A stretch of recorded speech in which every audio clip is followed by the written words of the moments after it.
Hey, good Saturday morning to you. It seemed like just a few days ago it was in the 60s, and now I look out the window and see the snow. Let's look at Acts chapter 19. Probably be a little upsetting, but here's what it says. When these things were accomplished, Paul purposed in the Spirit, when he had passed through Macedonia and Achaia, to go to Jerusalem, saying, "After I have been there, I must also see Rome." So he sent into Macedonia two of those who ministered to him, Timothy and Erastus, but he himself stayed in Asia for a time. And about that time there arose a great commotion about the way. For a certain man named Demetrius, a silversmith, who made silver shrines of Diana, brought no small profit to the craftsmen. He called them together with the workers of similar occupation and said, "Men, you know that we have a prosperity by this trade. Moreover, you see and hear that not only at Ephesus, but throughout almost all Asia, this Paul has persuaded and turned away many people, saying that they are not gods which are made with hands.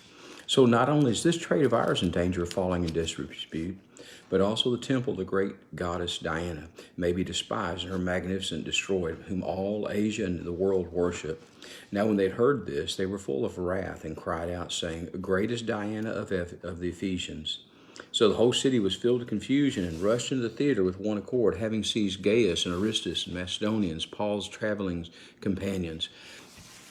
I read this today, and it came to mind that this past Thursday night, we hosted the regional state Bible drills at Westview, and I was excited.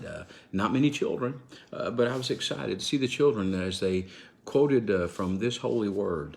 And I've got to tell you, as I was hearing that, one passage came up where they were talking about doctrine, something that was important, and it came up about the verse that said, "Wine is a mocker and strong drink, and we should stay away from those." And you know, as I was reading this passage this morning, that came to mind. You see, we live in a society that being a Christian is okay, but don't tell us that we shouldn't drink and become drunks and do all those things. We should waste our, we don't need to hear people tell us not to waste our money on that or lottery tickets.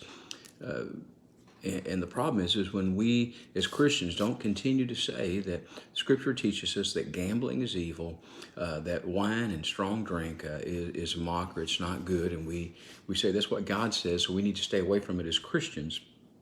I got to tell you, those craftsmen who are engaged in that profit and doing that, they get a little upset.